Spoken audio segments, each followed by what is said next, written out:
Добрый вечер. Как всегда в это время «Объектив Позиция» и я с вами Юрий Борщ.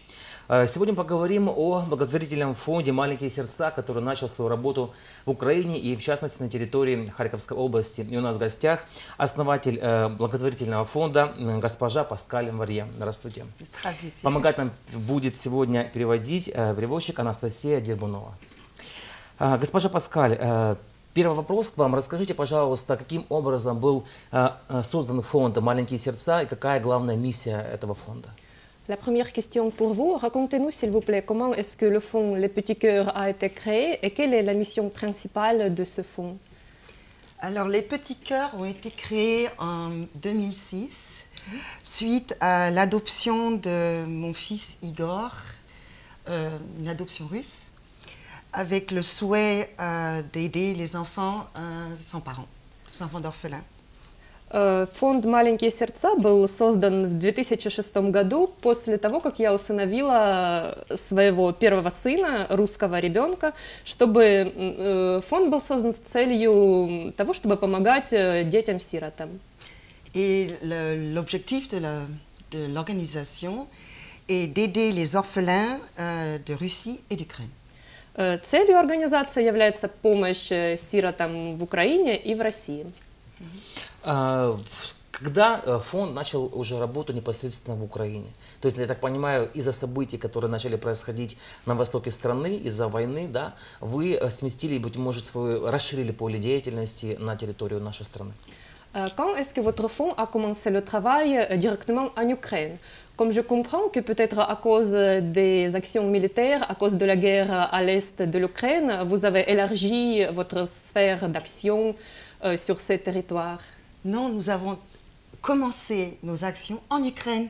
Nous avons commencé en 2006. J'ai eu le bonheur de connaître le président de Caritas Spes en Autriche.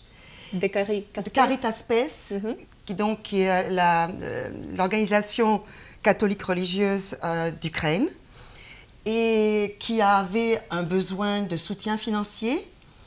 Et nous avons donc souhaité supporter l'organisation et ça a été, nos premiers projets ont été en Ukraine. На самом деле мы начали свою работу непосредственно в Украине. Это было в 2006 году. Я познакомилась с Де Caritas Spesом в Австрии. Он был главой католической религиозной организации, которой нужна была помощь, которой нужна была финансирование. Это был наш первый проект помощи этой организации. Госпожа Паскаль, вот такой вопрос к вам. Почему такой интерес к Украине и к России? Да, вот вы уроженка Франции, долгое время живете уже в Австрии. И почему именно сироты из Украины и России так пленили ваше сердце, что вы решили помогать детям, нашим детям? Je voudrais vous demander pourquoi vous êtes française, vous habitez l'Autriche et pourquoi c'est justement les orphelins de l'Ukraine et de Russie qui sont très proches à votre cœur, pourquoi vous aidez justement à ces pays? Tout d'abord, je vais vous dire que je ne me sens pas française, je me sens citoyenne de notre planète. Pour moi, je n'ai pas de frontières. Je ne suis d'aucun parti ou mon but est d'aider. Et pourquoi l'Ukraine et la Russie? Parce que j'ai deux enfants qui sont slaves, j'ai deux enfants russes.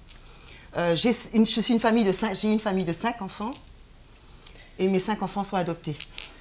В первую очередь я хочу сказать, что я не чувствую себя француженкой, я чувствую себя гражданкой нашей планеты.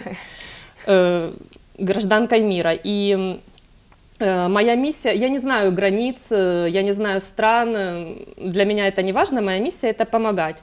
Почему эти страны? Потому что у меня приемные дети, в моей семье 5 детей, все они приемные, и у меня 2 славянских детей. Давайте вернемся уже к событиям, которые происходят сейчас в Украине. Из-за войны на Донбассе многие детские дома, их остались на той территории, и многие детские дома пришлось переместить сюда, на территорию Харьковской области. Да? Сотрудничает ли ваш фонд с детскими учреждениями сиротского формата, сиротского типа, да, в Украине, на территории Харьковской области? À cause de la guerre à Donbass, beaucoup d'orphelinats ont été déplacés ici, à la région de Kharkov par exemple.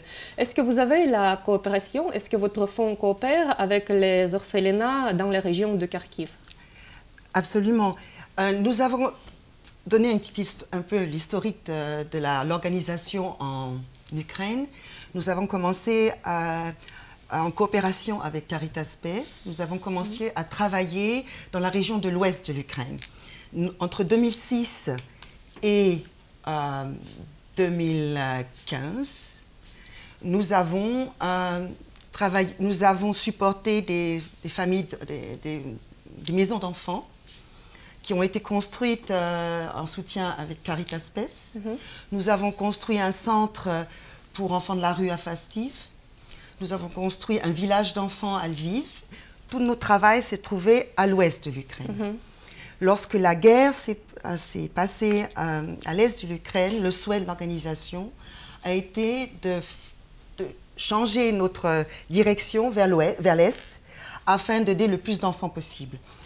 Et notre partenaire, qui se trouve aussi à Kharkov, nous a donc conseillé de venir à Kharkov.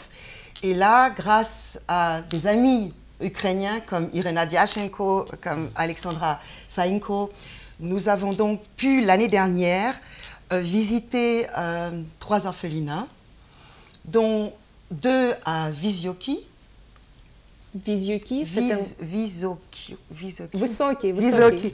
Да.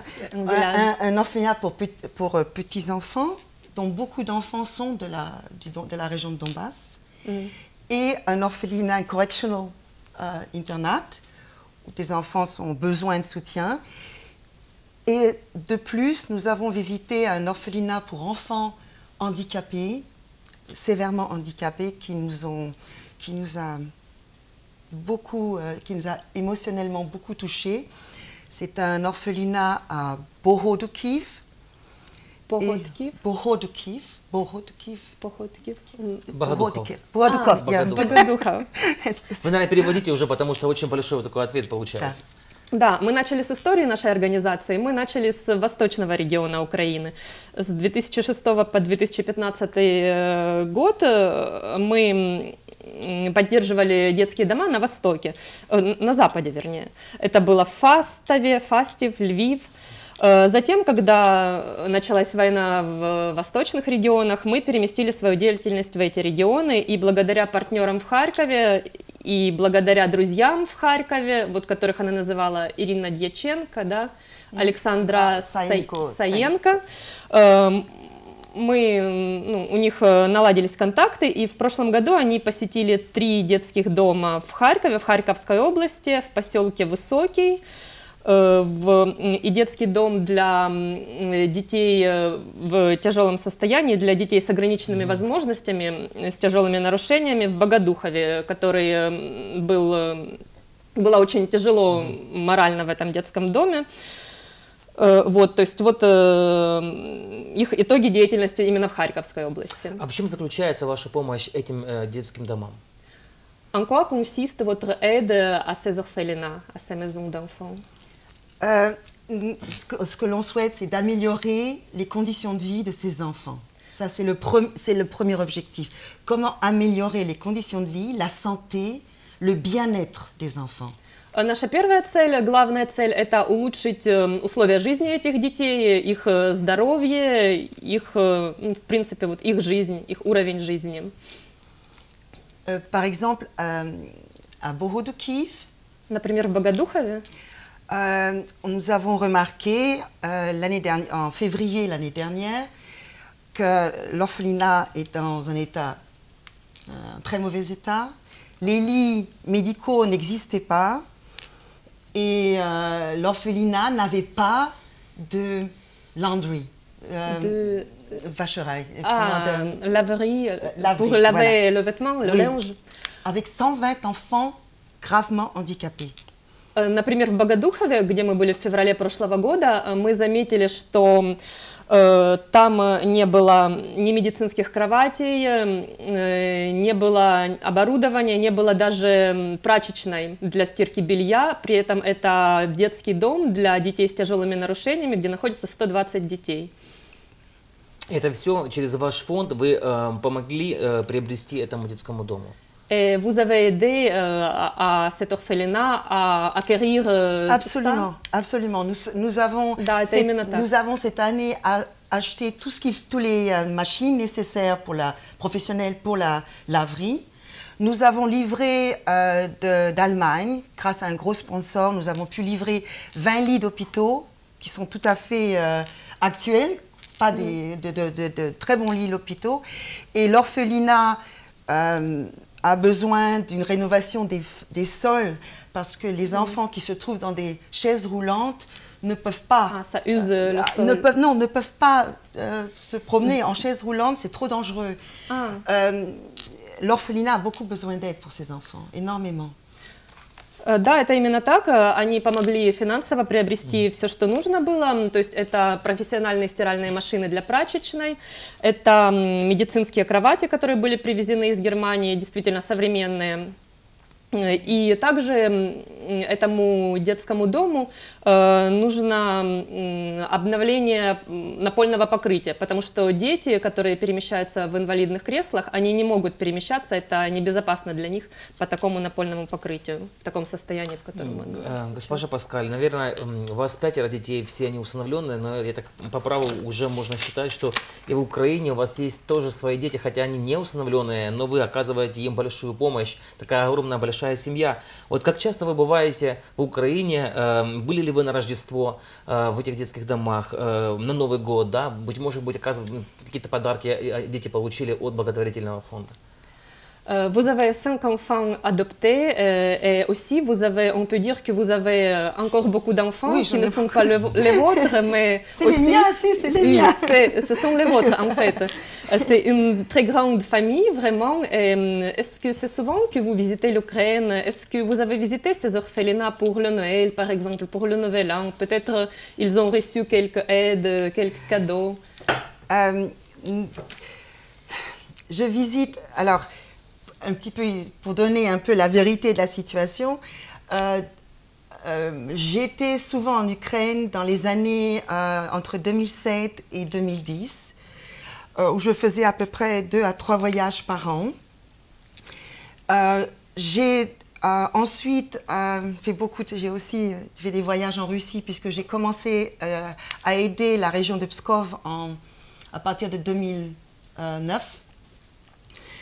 Et j'ai eu quelque chose qu'on ne peut pas contrôler, c'est-à-dire un enfant s'est accroché à moi et ça a été une bataille pour essayer de l'adopter, ça a été très très dur.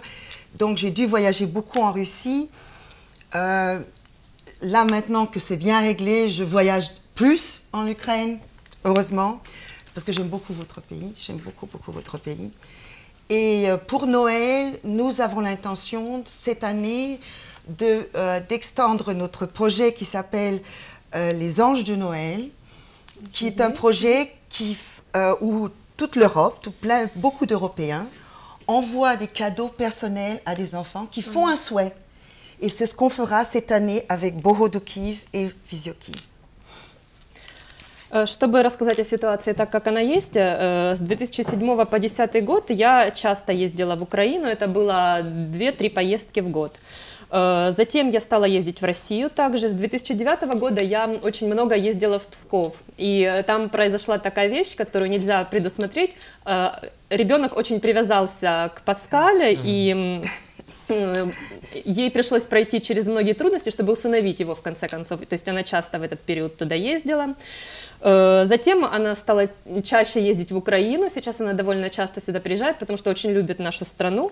И на Рождество в этом году они планируют расширить свою акцию, которая называется «Ange de Noël», «Ангелы Рождества». Это когда европейцы отправляют личные, как персональные подарки детям, которые находятся здесь, в Украине. Nous envoyons déjà en Russie 1200 paquets. В Россию уже отправляется 1200 таких подарков. dans les orphelinats, pour les enfants d'orphelinats d'État. В государственные детские дома. Et pour des familles qui sont sous le niveau de pauvreté. И для семей, для детей из семей, которые находятся ниже уровня бедности. Et cette année, nous commençons avec Boho de Kiev et Vysocki. А в этом году мы начинаем этот же проект с детскими домами в Богодухово и в Высоком. J'aimerais aussi vous informer que nous avons un projet qui me tient à cœur. Nous allons faire partir des enfants de soldats qui sont décédés à la guerre.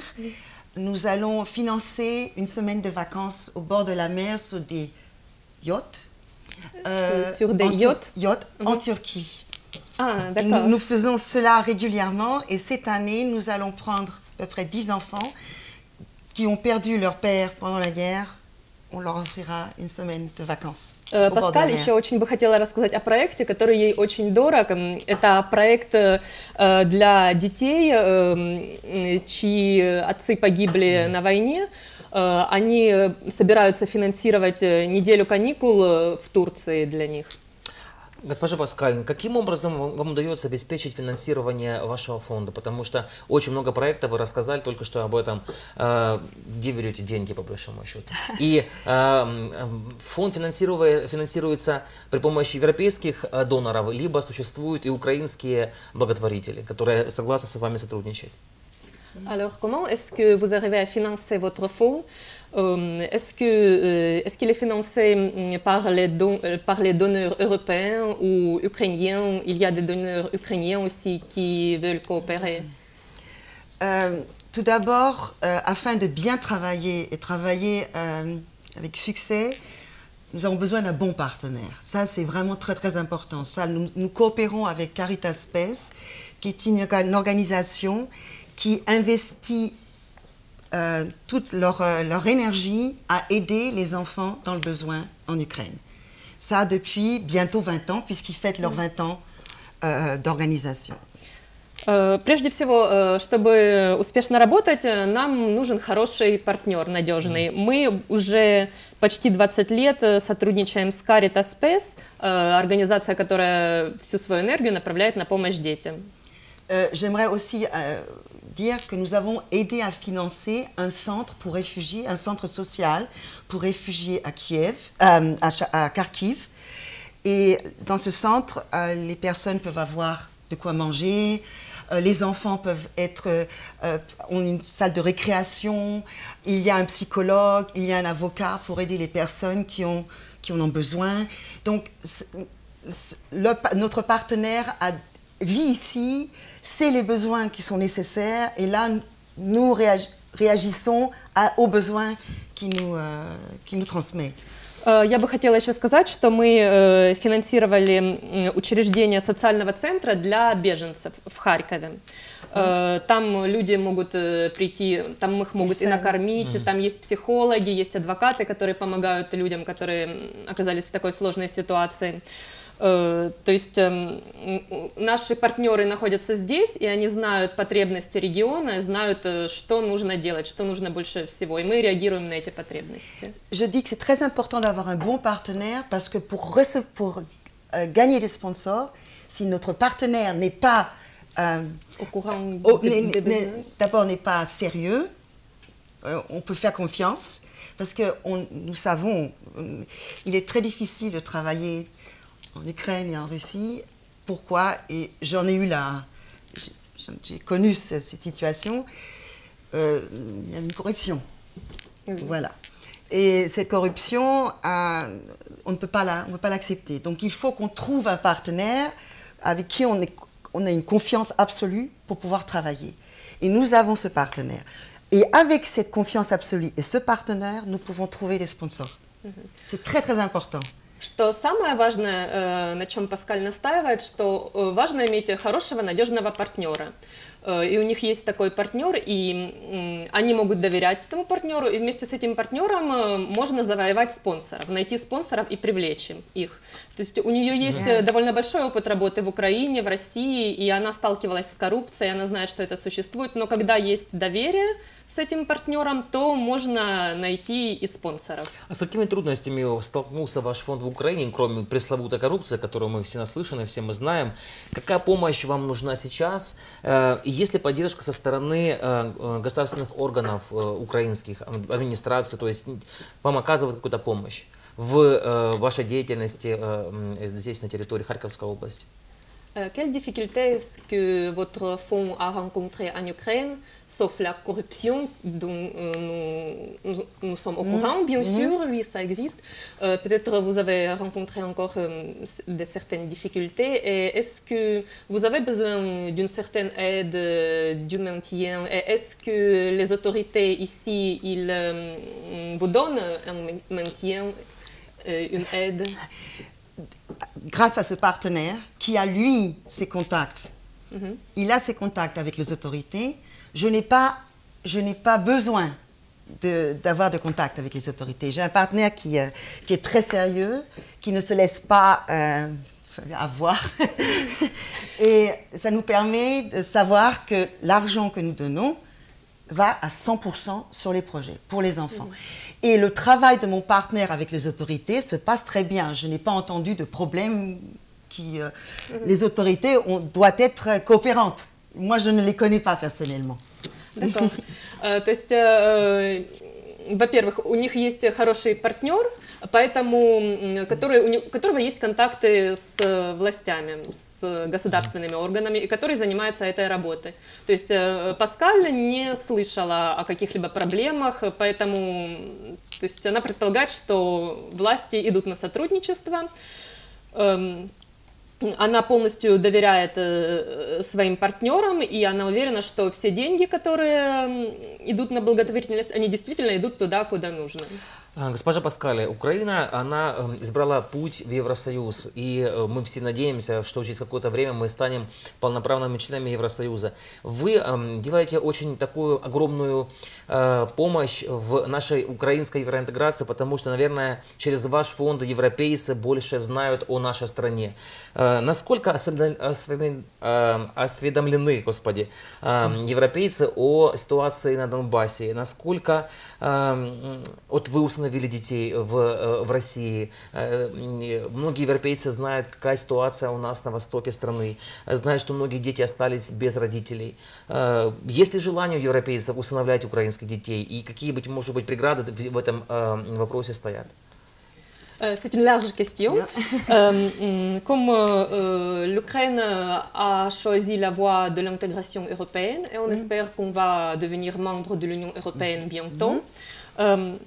Et vous, comme vous faites cette activité ici, et vous faites connaître aussi notre pays en Europe.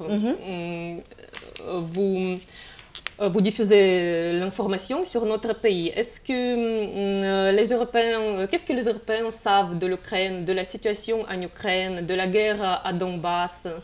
Est-ce qu'il y a des Européens qui voudraient adopter les enfants ukrainiens et est-ce qu'il y a des difficultés en ce processus, peut-être? Tout d'abord, l'Ukraine est très aimée par les Européens. Ça, on est informés, on est tout le temps informés sur ce qui se passe. Merci aux médias, merci aux réseaux. L'information circule.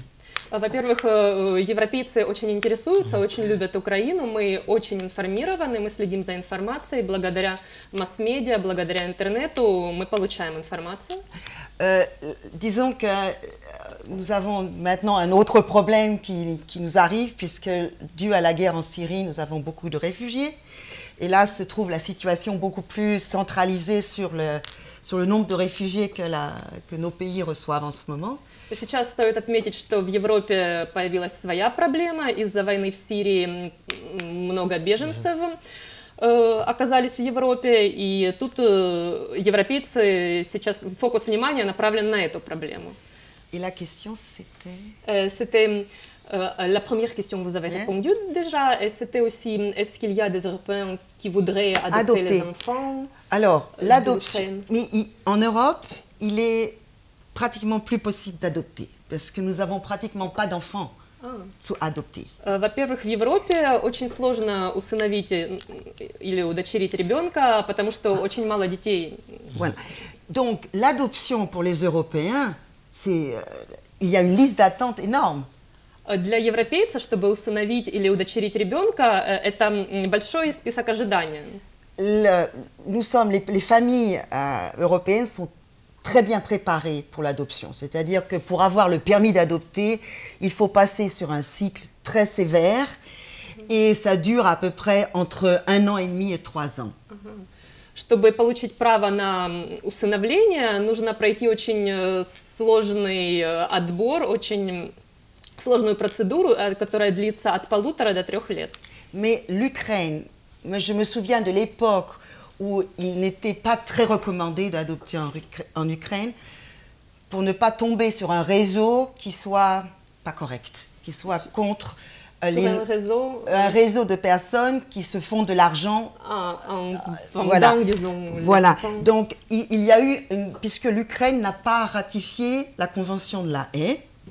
Convention de la Haye. La Convention de la Haye, c'est la protection des enfants. C'est une convention internationale. Et il est clair que maintenant, tout change. Il y a beaucoup de réformes en Ukraine maintenant, énormément de réformes. Je ne sais pas s'il est possible d'adopter pour un étranger, mais ce que je sais, c'est que beaucoup d'Ukrainiens adoptent maintenant leurs propres enfants. Il y a une augmentation de l'adoption en Ukraine, ce que je te félicite, parce que l'enfant ukrainien doit avoir une famille, et le mieux, c'est de vivre dans leur pays, c'est clair. Oui. Hein. Mais s'il y a possibilité d'adopter, il y a suffisamment d'Européens qui viendraient ici, si on leur autorisait. То есть ситуация такая, что в Европе усыновлять очень сложно.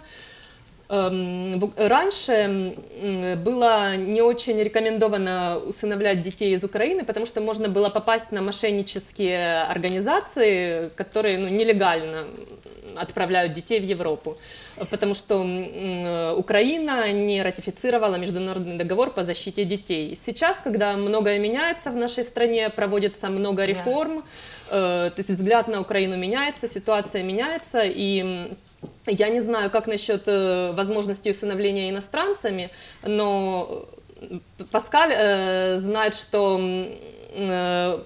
процент усыновления детей в Украине украинскими родителями вырос. И это хороший признак, потому что это хорошо для украинских детей, все-таки они должны иметь семью, и это хорошо продолжать жить в своей стране.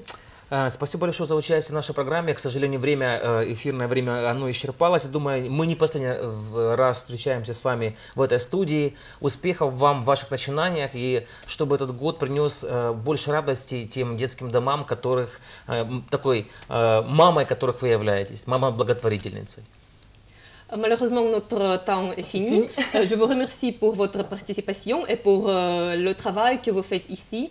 Je vous souhaite du succès dans toutes vos activités et que la nouvelle année apporte encore plus de bonheur aux enfants dans les orphelinats dont vous êtes la maman, pour lesquels vous êtes la maman. Mon dernier mot, je vous remercie. Je crois que nous sommes tous sur la même planète.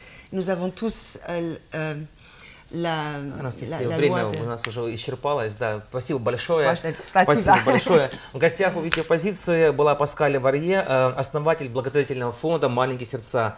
Помогала нам с переводом Анастасия Дербунова. Я же прощаюсь с вами до следующего эфира.